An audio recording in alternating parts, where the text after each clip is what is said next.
안녕하세요. 저는 얼마 전 칠순을 맞이하고 사랑하는 사람들과 지난 날을 되돌아보며 노년을 보내고 있는 할머니입니다.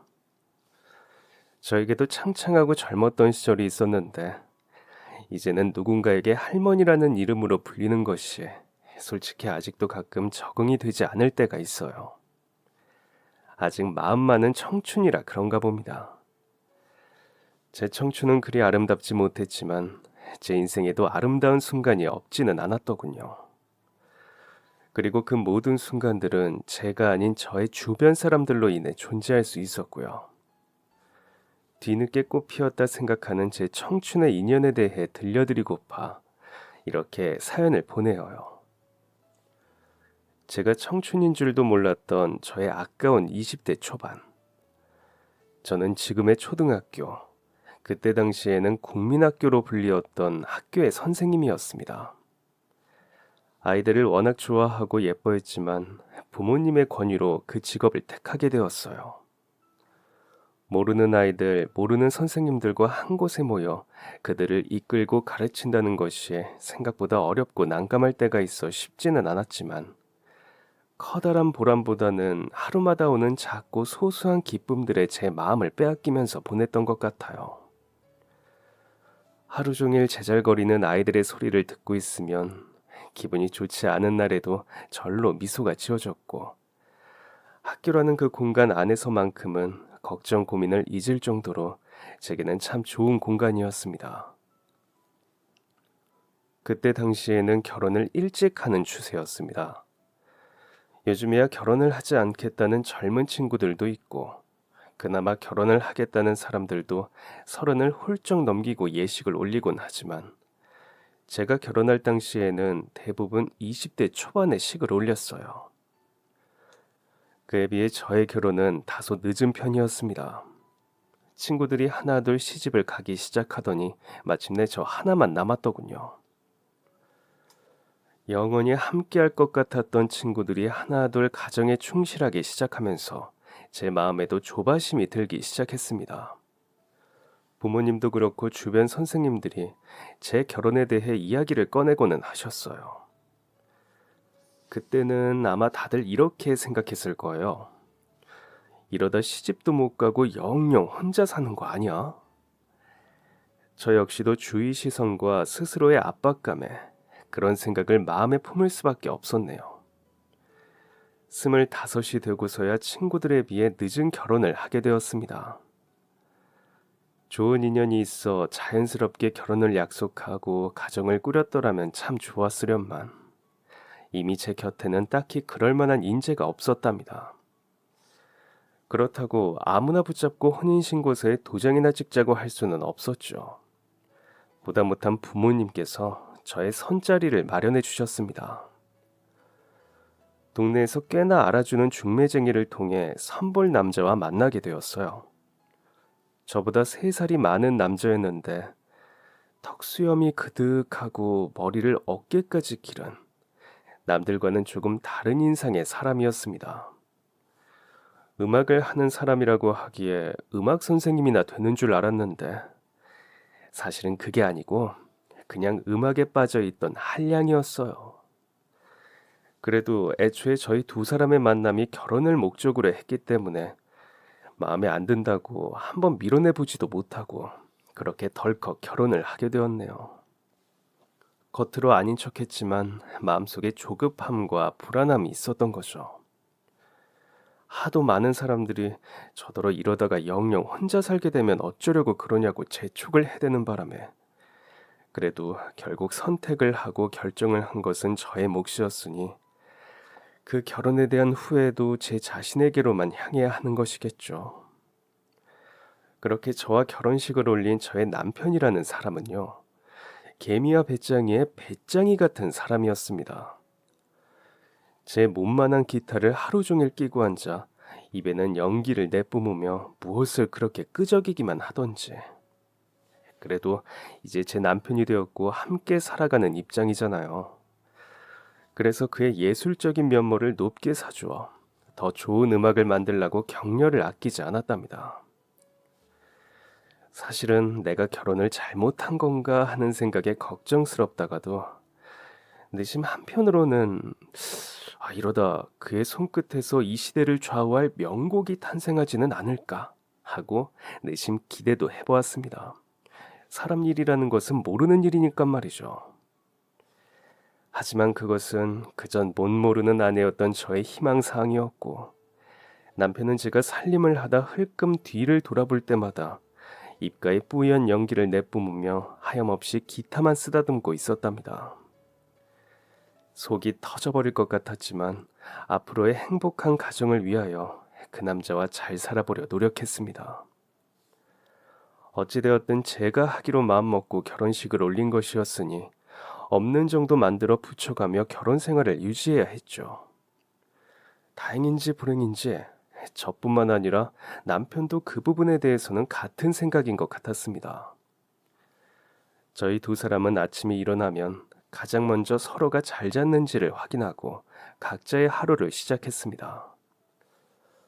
그 정도면 나쁘지 않은 결혼 생활이라고 생각했습니다.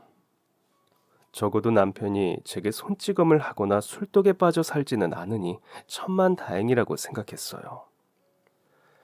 함께 밥을 먹고 함께 잠자리에 드는 것, 그리고 시댁 식구들과 시간을 보내는 것이 전부인 결혼 생활이었지만 그렇게 시간은 흘러만 갔습니다. 누군가 지금의 저를 그때 그 시절로 돌려보내주기만 한다면 저는 그때의 저에게 당장 이야기할 것 같아요. 지금이라도 늦지 않았으니 제발 결혼을 모르고 새 길을 찾으라고 말입니다. 하지만 그런 환상 같은 것은 제 나이 70이 될 때까지도 결국 일어나지 않았네요. 같은 집에 살면서도 쉽사리 정부치기가 쉽지 않아지니 차라리 남편과 저 사이에 아이가 생긴다면 어떨까 생각했습니다. 그런데 그게 잘 안 되었어요. 여자로서 수치스럽기도 했고 정작 제 몸에는 아무런 문제가 없었음에도 불구하고 저 자신을 자꾸 탓하게 되는 괴로운 시간들만 반복될 뿐이더군요. 하지만 얼마 후에 그 사람이 무엇 때문에 제게 정을 주지 않았었는지를 알게 되었습니다. 하나도 아니고 여럿이나 되는 다른 여인들과의 불쾌한 관계를 지속하고 있었더군요. 너무 충격을 받고 정말 돌아버릴 것 같았지만 어디 가서 누구에게 털어놓을 수도 없었습니다. 그것이 수치라고 생각했기 때문이었죠. 이혼을 쉽사리 결정하지도 못했고 그저 시간이 지나면서 남편이 스스로 반성하고 마음을 고쳐먹기를 바라는 수밖에 없었습니다. 어쩌면 저 역시도 그 일을 사랑한 적이 없었기 때문에 화가 나지 않았던 것인지도 모르겠군요. 그렇게 정신적으로 힘들 때 저의 유일한 숨통이 되어주었던 곳이 학교였습니다. 아이들 생각만 하면 되고 아이들 소리만 들으면 되는 학교라는 공간이 있었기에 그 혼란스럽던 시간을 참아낼 수 있었어요. 그래도 마음에는 여전히 근심이 가득했습니다. 이 인간을 버려야 하나? 버린다면 어떻게 버려야 하나? 할 수 있다면 제가 수치스러웠던 만큼 그이도 똑같이 수치스럽도록 만들어주고 싶었어요. 하지만 그 누구에게도 그 이야기를 털어놓지 못하다 보니 막상 방법을 알 길이 없었네요.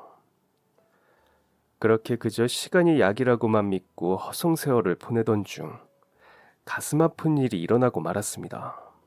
결혼을 한 지 꼬박 1년을 넘긴 해의 일이네요. 제 남편이 암에 걸렸다고 하더군요. 무슨 소리예요? 당신이 암이라니? 사색이 되어 묻는 제게 그이가 말했어요. 자기는 곧 죽는다고. 당신 과부 만들어 미안하게 되었다고 말입니다. 제게 큰 상처를 준 사람이니 벌을 주고 싶어 고민을 했었지만 그렇다고 목숨을 잃는 것을 원했던 것은 아니었습니다. 벌을 주어도 제가 제 손으로 직접 주고 싶었는데 그런 식으로 그에게 내려지는 벌은 결국 제게 내려지는 벌이나 마찬가지였습니다.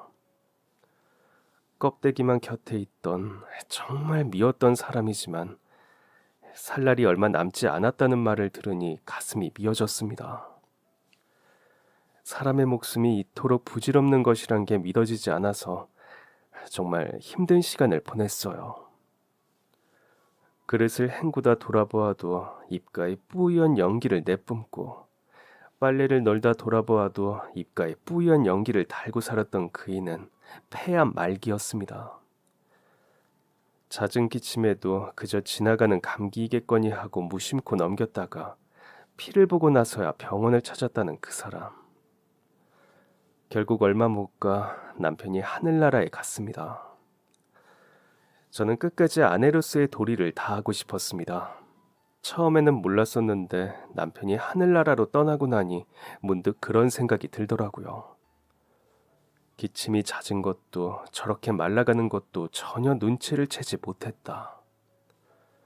제 스스로가 과연 그이에게 아내로서의 역할을 다 하고 있었는지 곰곰이 생각해보니 아닌 것 같았습니다. 저는 그이가 기침이 잦았었는지도 그렇게 보기 흉하게 살이 빠져가고 있었는지도 전혀 알지 못했더라고요. 그것이 너무 미안했습니다. 그리고 미처 그런 사과를 살아있을 때 건네지도 못했다는 것이 죄책감이 되어 남게 된 것이죠. 사랑이 없었고 또 행복하지 못했던 결혼 생활. 결혼을 한 지 얼마 안 된 새 신부를 곁에 두고 밖에서 외간 여자들과 차마 입에 담을 수도 없는 짓들을 일삼으며 제게 수치심을 안겨준 나쁜 사람이었지만 저는 왜 그렇게나 끝까지 아내로서의 도리를 다하고만 싶었을까요? 그 사람이 죽기 전까지의 병수발부터 죽고 나서의 장례식까지 모두 진심으로 사랑했던 사람을 떠나보내는 마음가짐으로 임했습니다. 사랑해서 오냐오냐 애지중지 키웠던 막내 아들의 이른 죽음에 괴로워했던 시부모님께도 전 변함없이 며느리 도리를 해드렸어요. 사정을 들은 친구들은 행여 시부모님이 저를 덜어 아들을 죽게 만든 며느리라고 소리를 치고들랑 주저없이 짐을 싸들고 자기네들 집으로 오라고 일러주었지만 다행인지 불행인지 시부모님들은 제게 그런 말씀을 하시지 않으셨네요. 그 덕에 저는 그 후로 3년 동안 그 집에서 살았습니다. 남편이 없는 집에서 시부모님과 함께 보내야 했던 3년은 제가 여태 살아왔던 평생의 시간들 중 가장 힘들었던 시간이었습니다. 남편이 비겁하게 세상을 떠나버리는 바람에 저는 그 사람이 했던 짓들을 그 어디에도 고할 수 없는 사람이 되었으니 시부모님을 보는 시간이 괴로울 수밖에 없었죠. 시부모님은 좋은 분들도 그렇다고 나쁜 분들도 아니었습니다. 3년이라는 시간 후에 저를 내보내셨거든요.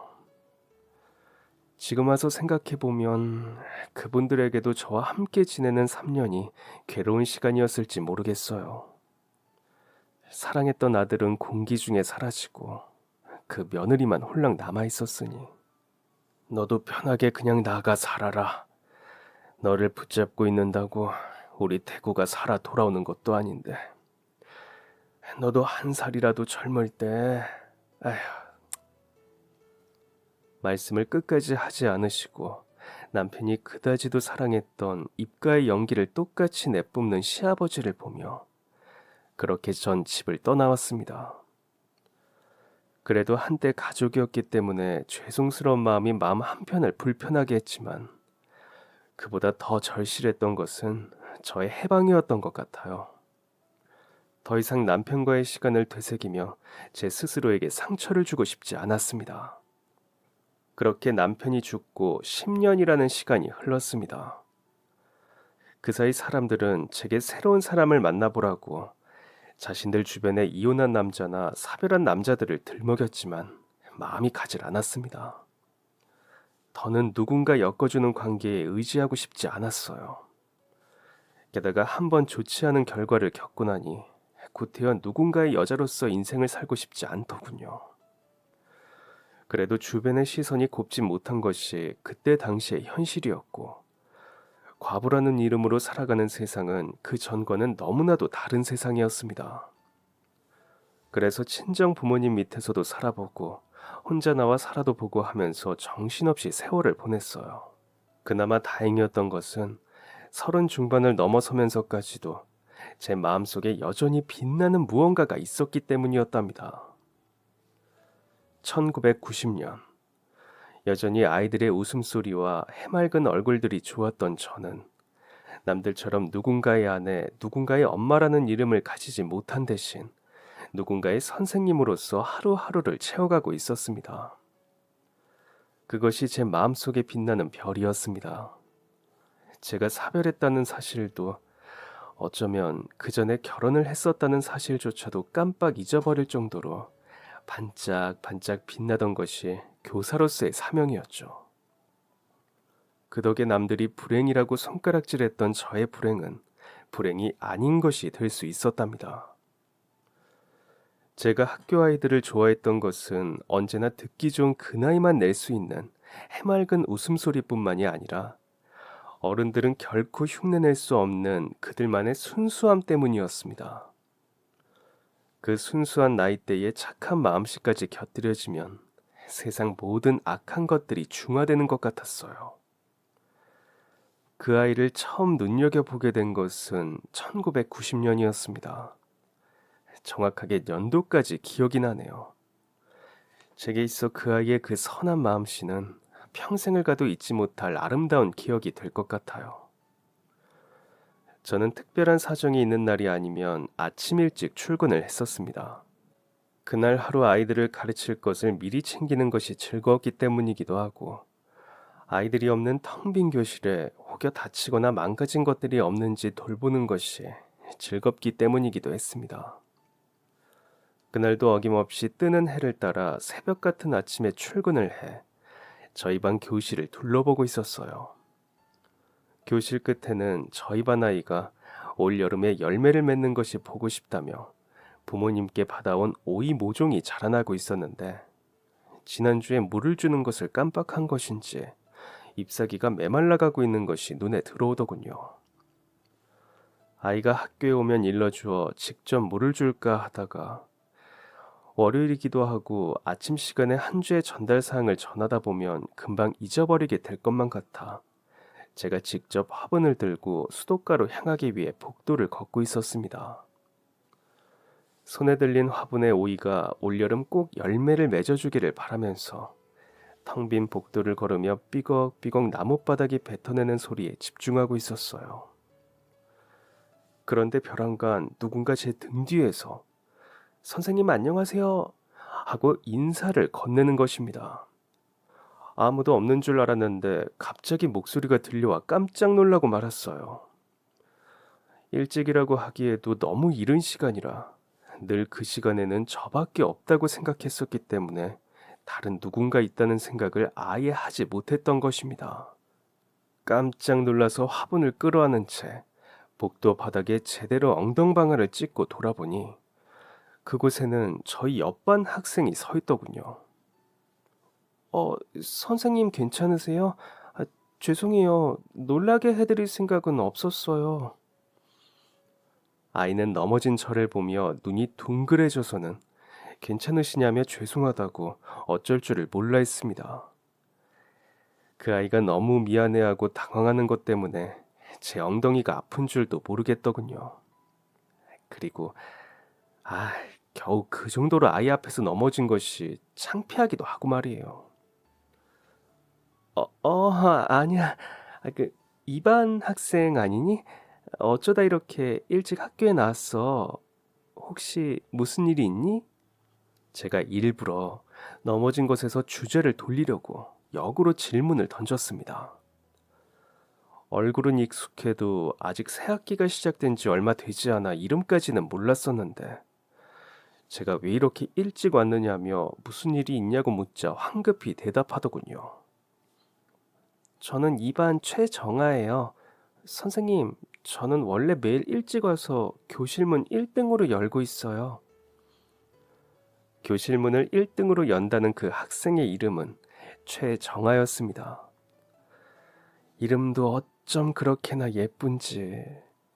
별일이 없어도 공부를 하려고 혼자 일찍 학교에 나왔다는 것이 기특하고 보기 좋더라고요.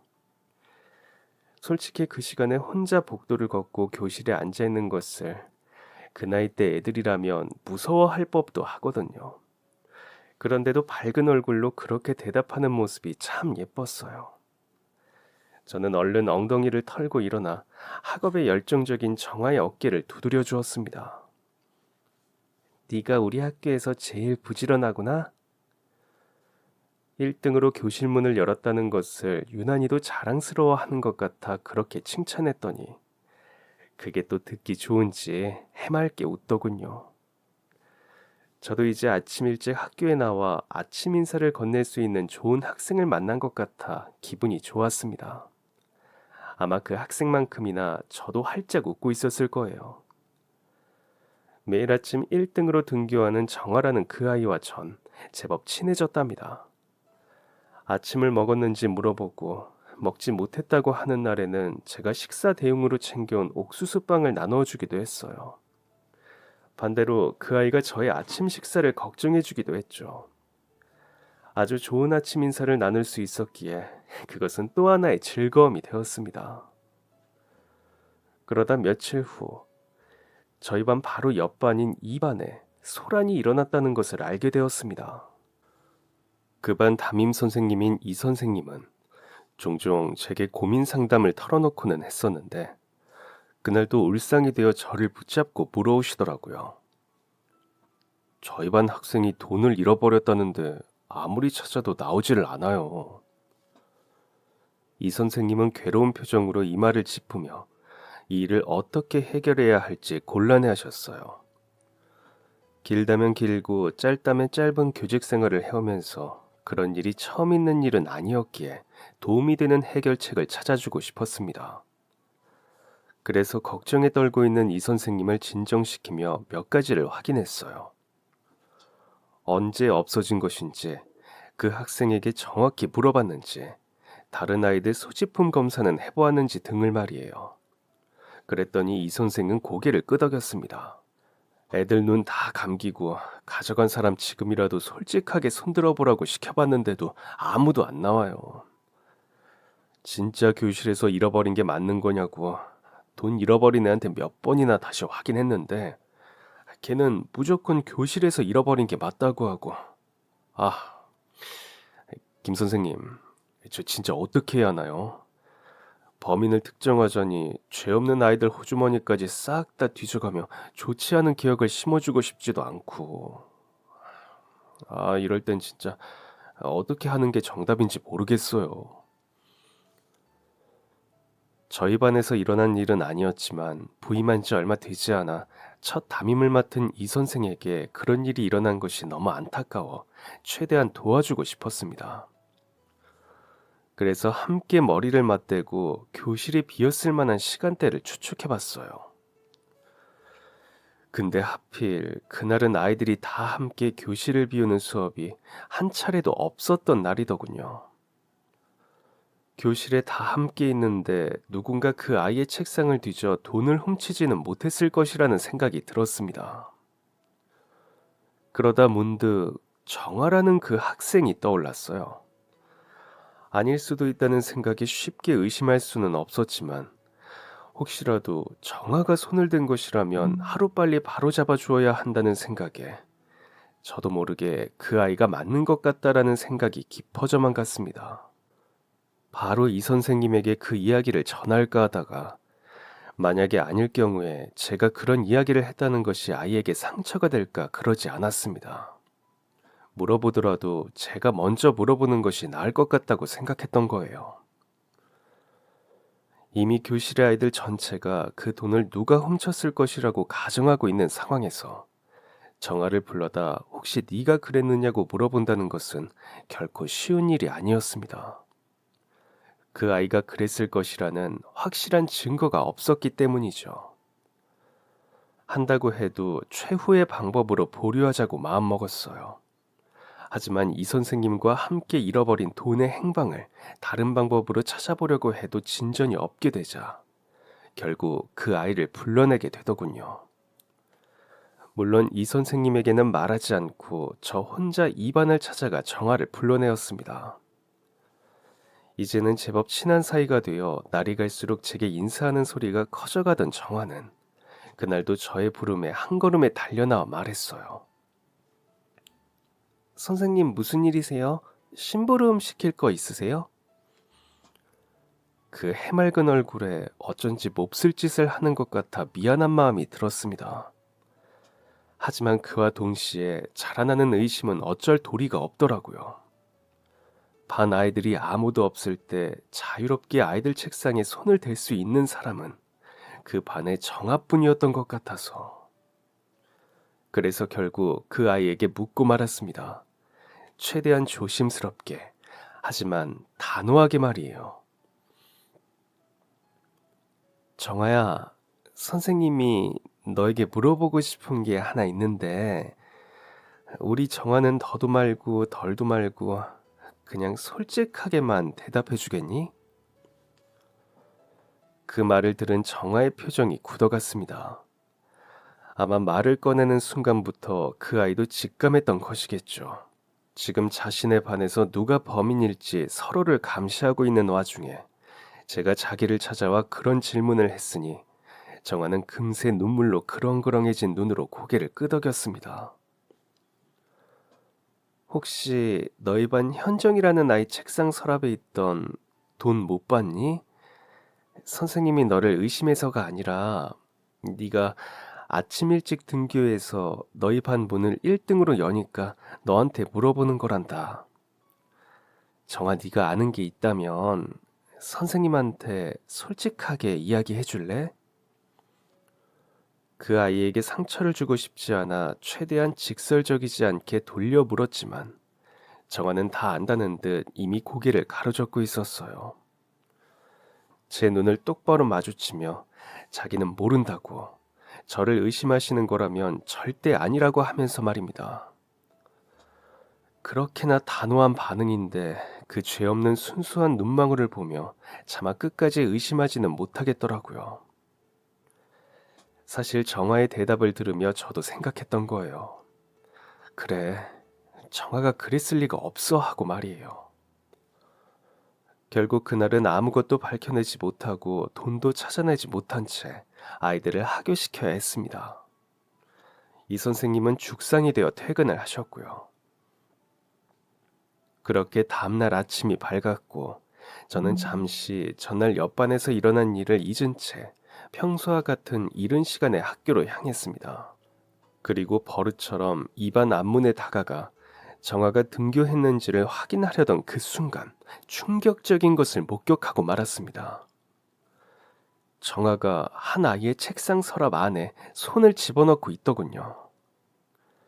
그 책상은 분명 정아가 늘 앉아있던 책상의 위치가 아니었습니다. 저는 벌컥 앞문을 열어 젖히고 그 아이의 이름을 외쳤어요. 최정아, 너 지금 뭐 하는 거야? 정아는 눈이 휘둥그레져서는 저를 바라보았습니다. 선생님 하고 작은 소리로 저를 부르는 정아의 손목을 그대로 세게 붙잡았어요. 그 순간 저는 확신했습니다.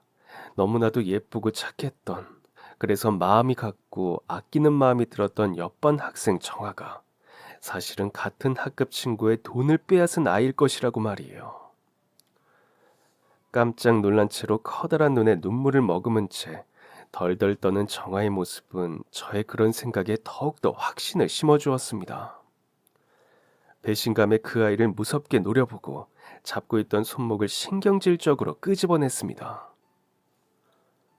그런데 돈이라든지 다른 학생의 귀중품 같은 것이 딸려 나올 줄 알았던 저의 예상과는 달리 정아의 손끝에서 바닥으로 떨어지는 것은 전혀 다른 것이었습니다.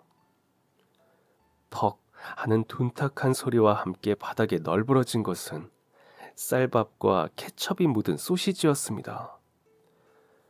바닥에 떨어져 맥없이 뚜껑이 열려버린 도시락을 정아는 하염없이 내려다보았습니다. 그리고 곧이어 그 큰 눈망울에서 눈물이 뚝뚝 떨어졌습니다. 전혀 예상하지 못했던 물체의 등장에 저도 넋이 나가버렸고 교실에는 정아가 눈물과 콧물을 훌쩍이는 소리만 맴돌았습니다. 저 아니라고 했잖아요, 선생님. 큰일 났다. 내가 단단히 오해했구나. 머릿속이 새하얘졌습니다. 왜 그렇게나 의심이 되었던 건지 너무 미안해서 정아를 서둘러 끌어안으며 연신 미안하다는 말을 뱉었습니다. 정아는 꽤 길게 울음을 토해내고 나서야 제게 괜찮다는 대답을 건넸습니다. 정말 너무 미안했습니다. 선생이라는 작자가 확실한 증거 없이 학생을 의심하기나 하고 말이에요. 그러면서 정아가 왜 다른 친구 책상에 손을 넣고 있었는지, 그리고 바닥에 떨어진 도시락은 또 무엇인지 알고 싶어졌습니다. 혹시라도 밥을 못 먹고 와서 그런 건가라는 못된 생각이 다시 이어질 때쯤 정아가 바닥에 주저앉으며 그 도시락을 줍더군요. 아, 큰일 났다. 아빠가 힘들게 싸주신 건데 선생님은 어떡하실 거예요? 선생님 때문에 오늘 저희 반 소영이 점심 못 먹게 생겼잖아요. 정아는 알아듣기 힘든 소리를 했습니다. 그 도시락을 자신의 아버지께서 싸주신 도시락이라고 말하면서 그 도시락이 자기 것이 아니라 자기 반 친구 거라고 말하더군요. 서둘러 그 옆에 쭈그리고 앉아 흩어진 밥알을 도시락 통 안에 주워 담으며 다시 조심스레 물었습니다. 이게 대체 무슨 소리냐고 말이에요. 그랬더니 정아가 충격적인 말을 뱉었습니다. 사실 저희 반에 소영이라는 애가 있는데요. 그 애가 도시락을 맨날 안 싸와요. 도시락을 못 싸와서 점심시간마다 멀뚱히 앉아있는 그게 안쓰러워서 걔 몰래 제가 도시락 2개 싸우는 거예요. 근데 소영이는 몰라요. 제가 싸운 거. 자존심 상하고 창피할까 봐 말도 못했어요. 제가 이러는 거 다른 친구들이 알면 곤란해질까 봐. 그래서 일부러 아무도 없을 때 몰래 책상에 넣어두려고 아침 일찍 오는 건데. 그 도시락의 정체는 도시락을 싸우지 못하는 친구를 챙겨주고 싶은 정화의 마음이었고, 그조차도 친구들이 알면 곤란해할까 아침 일찍부터 부지런을 떨어 몰래 책상에 넣어두던 것이었습니다. 겨우 초등학교 5학년밖에 되지 않은 어린아이가 그런 생각을 할 수 있다는 것에 감복했고, 그와 동시에 제 자신이 너무 창피했습니다. 저보다도 더 좋은 눈썰미와 친구를 생각하는 마음을 가진 아이를 대상으로 의심이나 하고 있었다는 것이 선생으로서 너무 부끄러웠습니다. 저는 정아에게 진심으로 사과를 건넸고 그 도시락통을 받아 그대로 학교를 빠져나갔습니다. 근처에 보이는 나무 백반집을 찾아가 사정이 있어 그런데 도시락통 좀 맛있게 채워주시라고 사정을 했네요. 저 때문에 정아의 깊고 훌륭한 마음이 망가지는 것이 너무 미안해서 그렇게라도 그 도시락통을 새로이 채워주고 싶었어요. 눈썹을 휘날리며 다시 교실로 찾아가니 이미 반에는 다른 아이들이 가득 자리에 앉아 있었습니다. 아, 이거 어떻게 하나. 곤란함에 어쩔 줄을 모르던 찰나 정아가 제 옆으로 다가왔습니다. 선생님 도시락 주세요. 소영이 책상에는 제 도시락 미리 넣어뒀어요. 똑똑하기까지 했던 정아는 그 사이 친구들이 올 것을 대비하여 자신의 도시락을 먼저 책상 서랍에 넣어두기까지 했습니다. 저는 그 아이의 두 눈을 빤히 바라볼 수밖에 없었어요. 사실 놀라운 마음이 가장 컸습니다. 어떻게 그 어린아이가 그런 생각을 할 수 있었을까 하는, 그리고 다시 한번 미안하다는 사과를 건네니 아이는 또 그걸 넙죽 받아주더군요. 괜찮다고, 자기가 생각해보니 선생님이 오해하실 만했던 것 같다고 하면서 말이에요. 넓기까지 한 마음씨에 저는 더 미안한 마음이 들었어요. 그리고 그날 오후 종례 시간이 지나고 이 선생님이 교무실로 뛰어들어왔습니다. 속이 후련한 얼굴을 하고선 말이에요. 김 선생님, 범인 찾았어요. 정화를 괜히 올린 것 같아 미안한 마음에 내내 기분이 좋지 못했었는데 이 선생님의 밝은 목소리를 들으니 참 희비가 교차하더군요. 돈 잃어버린 애가 자기 교과서 책장 사이에 너무 귀하게 잘 꽂아둬서 그냥 자기가 못 찾은 거였어요. 아휴, 10년 묵은 체중이 확 내려가는 기분이에요. 물론 이틀 동안 애들 못 살게 군 건 너무 미안하지만 그래도 같은 반 친구 돈 훔치는 학생이 저희 반에 있는 게 아니라는 사실에 너무 마음이 놓이는 거 있죠? 그렇게 그 사건은 저와 정아 사이만 어색하게 만들고 많은 학생들의 기억 속에서 사라졌습니다. 사실 정아와 제가 어색한 것은 아니었어요.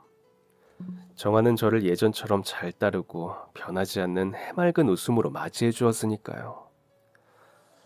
겉으로 전처럼 대해주면서도 속으로는 미안함에 어쩔 줄 몰라 하는 것은 오히려 저였습니다. 그래서 전보다 더 잘 챙겨주게 되더라고요. 혹시라도 마음에 아직 그때의 일을 품고 있다면 조금이라도 그 소녀의 마음이 풀리기를 바라면서. 그리고 그러는 동안 시간이 흘러 아이들의 학예회를 앞두게 되었어요. 학교의 연례 행사인 학예회를 앞두고 저는 고민에 빠졌죠.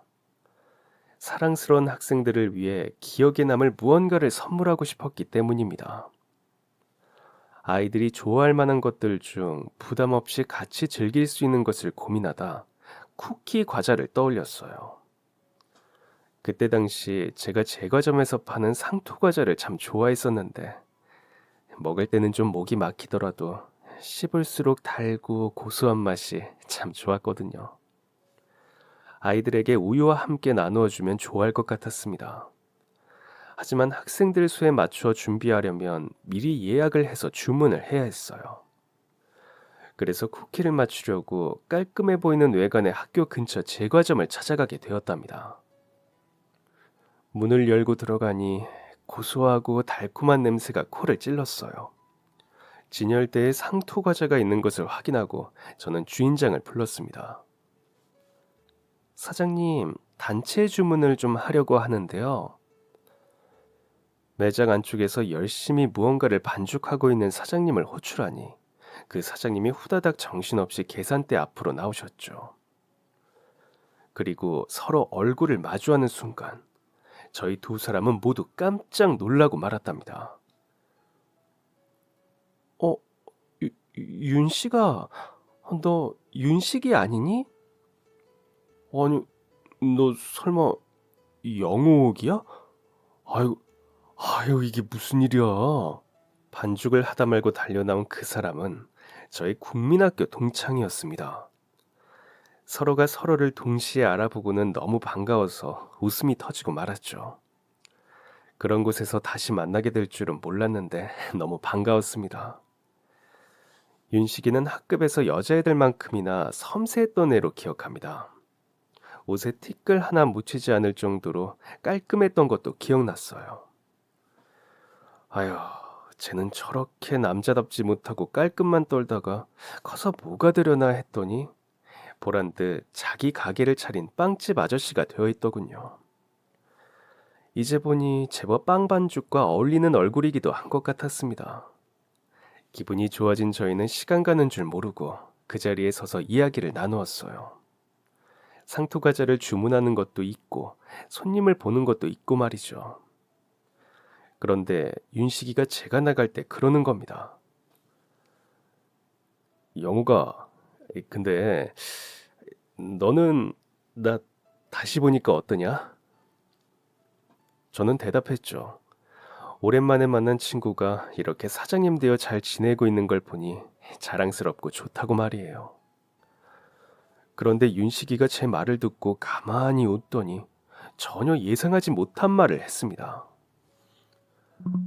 나는 너 무지하게 보고 싶었는데 다시 보니 너무 좋다.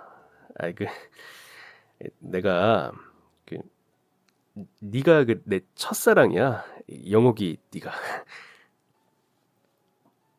그 말에 남세스러운 마음에 얼굴이 확 붉어져 냅다 도망치듯 가게를 빠져나왔습니다. 아니, 어떻게 두 눈을 똑바로 뜨고 그런 낯뜨거운 말을 내뱉을 수 있는지. 조금 전까지 반가운 동창을 만났다는 생각에 서슴없이 대화를 나누었던 것이 후회가 되더군요. 하계 전날 주문했던 상토과자를 찾으러 갔을 때 다시 윤식이를 만나고 그 후에도 종종 연락을 주고받으며 그렇게 연인이 되었습니다. 남자에게 뜨거운 사랑을 받아본 적이 없어 몰랐었는데 그제야 제가 제 자신을 알겠더군요. 저도 그냥 그런 말이 듣고 싶은 여자였다는 것을 말이에요. 낯이 뜨거워 벌겋게 익어가는 얼굴을 하고서도 사랑이라는 말을 듣고 싶었고 보고 싶다는 말이 좋다는 말이 듣고 싶었던 것입니다. 하지만 연인으로 발전하기 이전에 저는 저의 과거를 털어놓아야 했습니다. 윤식이가 먼저 묻기도 전에 제 입으로 술술 털어놓았어요. 10년 전에 제가 사별했다는 이야기를 말이에요. 꼭 먼저 이야기를 하고 이 관계를 시작해야 할 것 같아 용기 내어 털어놓은 이야기였죠. 윤식이는 그런 저를 따뜻하게 안아주며 말했습니다. 그동안 고생 많았다고. 그 한마디가 그렇게 듣기 좋은 말이라는 것을 왜 진작 느끼지 못했는지. 이제라도 그 따뜻함을 느낄 수 있게 해주는 윤식이가 참 고마웠죠. 그리고 한편으로는 마음이 놓였습니다. 윤식이에게도 한 번의 결혼 생활이 있었다는 것이 말이에요. 안타까운 죽음 앞에서 각자의 남편과 아내를 잃어야만 했던 저희의 처지가 비슷하다는 것이 신기한 인연처럼 느껴지기도 했고 말입니다. 아마 서로의 과거를 알고 난 후에 더 깊이 사랑할 수 있지 않았나 싶네요. 그렇게 정식으로 연인이 되어 서로의 마음을 확인한 지 1년이 되던 날, 불 꺼진 가게에서 함께 밥을 먹다 윤식이가 제게 결혼하고 싶다는 말을 꺼냈습니다. 나이를 먹어 살림을 합치고 싶은 마음은 저도 굴뚝 같았기 때문에 앞으로 평생을 함께할 사람을 고르란다면 망설임 없이 그를 고르고 싶은 마음이었기 때문에 저 역시도 속으로 늘 생각했던 말이었어요.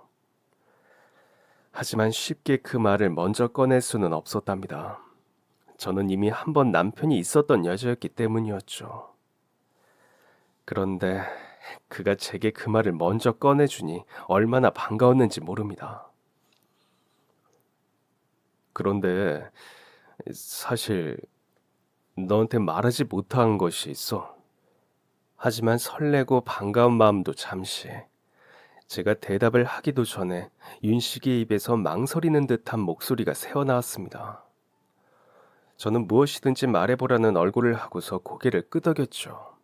어떤 것이든 받아들일 준비가 되어 있었습니다. 늦게 찾아온 제 사랑에 진심을 다하고 싶었기 때문이었죠. 그러나 그의 입에서 터져나온 말은 저를 충격과 배신감으로 얼어붙게 만들었습니다. 사실 나한테 딸이 하나 있어. 사실 그 나이에 자식 하나 정도는 누구라도 있을 수 있는 건 사실이었습니다. 하지만 윤식이는 제게 단 한 번도 결혼을 했었다는 사실을 이야기한 적이 없었어요. 심지어는 딸이 있을 거라는 말도 꺼낸 적이 없었습니다. 그래서 저는 충격을 받을 수밖에 없었던 것이죠. 딸이라는 존재의 유무보다 그동안 그것을 숨겼다는 사실이 더 커다란 서운함을 안겨주었습니다. 그래서 그 서운함 때문에 딸을 받아들이기가 힘들게 느껴졌지요. 아마 저는 자식이 없었기 때문에 더 그랬는지도 몰라요. 순식간에 복잡한 상황에 놓여 머리가 어지럽고 힘이 들었습니다. 그걸 왜 이제야 말해주느냐며 서운해하는 제게 윤식이는 그저 미안하다는 말뿐이었습니다. 말을 하면 제가 너무 부담스러워할 것 같아 미루고 미루다 여기까지 오게 되었다고 했어요. 하지만 이제는 그 마음보다 저와 결혼해서 함께 살고 싶은 마음이 더 커져서 더 미룰 수가 없었다고요. 여태 말하지 못했던 마음도 100번 이해하지만 일찍 이야기하지 않았다는 사실에 서운해. 이제 그만 만나야 하는지를 생각하게 되었습니다. 그동안 조금의 귀뜸이라도 있었더라면 마음의 준비를 할 수 있었을 텐데 이렇게 너무 갑작스럽게 이야기를 하니 마땅한 말이 떠오르지도 않았고 말이죠. 그런데 그때 윤식이가 제게 잠깐만 기다리라는 말을 남기고 문 밖에서 누군가를 데리고 들어오는 것입니다. 본능적으로 그가 데리고 들어오는 사람이 그의 딸일 것이라는 생각이 들더군요. 아직 그 정도로는 마음의 준비가 되지 않았는데 어떻게 반응을 해야 할지 몰라 표정 관리도 하지 못하고 뒤를 돌았습니다. 그리고 그 얼굴을 확인하는 순간 거짓말처럼 제 두 눈에서 눈물이 왈칵하고 터져버리고 말았어요. 아마 그 순간 그 아이도 저만큼이나 놀랐을 거예요. 그렇지 않아도 평소엔 늘 커다랬던 눈이 저를 마주하는 순간 둥그렇게 커지고 말았으니까요. 선생님이 왜 여기에 계세요? 윤식이가 수줍어하며 손목을 잡고 데리고 들어온 아이는 다름 아닌 정아였습니다. 저희 반 아이들보다도 유난히 예쁘고 정이 갔던 이 반 그 아이 정아 말이에요. 저와 이미 셀 수 없이 많은 추억들이 가득한 정아가 제가 사랑하는 윤식이의 딸이었던 것입니다. 윤식이는 정아에게 저를 소개하며 말했습니다.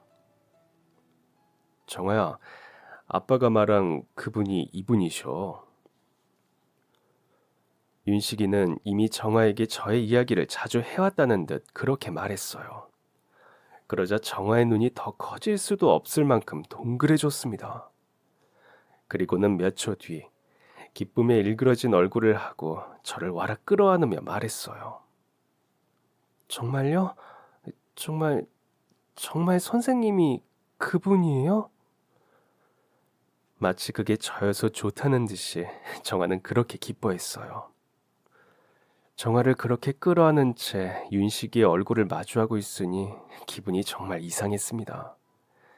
멈추지 않는 눈물을 닦아내지도 못한 채 저는 윤식이를 향해 고개를 끄덕였어요. 이토록 이 아이를 훌륭하게 키운 사람이 당신이었느냐고. 그런 당신과 결혼하지 않을 수가 없다고 말이에요.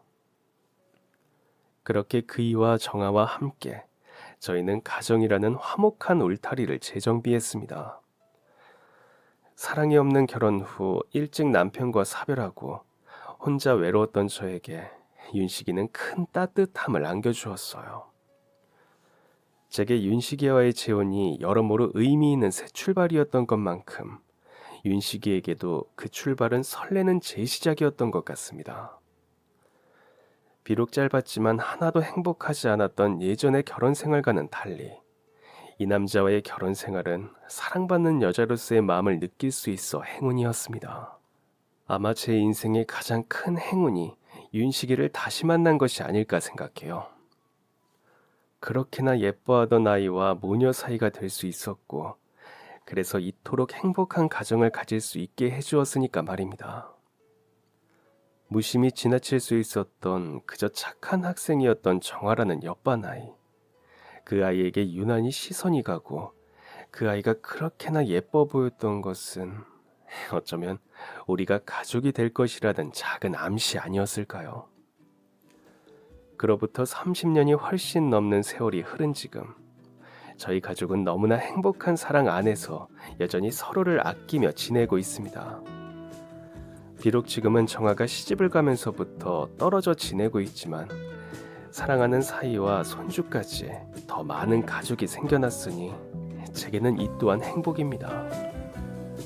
그들을 위해서라도 오래오래 건강한 모습으로 늙어가고 싶어요. 남들보다 늦게 만난 만큼 더 오래오래 함께하고 싶습니다. 그럼 지금까지 사연 들어주셔서 감사합니다. 사연이 재밌으셨다면 구독과 좋아요 부탁드려요. 감사합니다. 안녕히 계세요.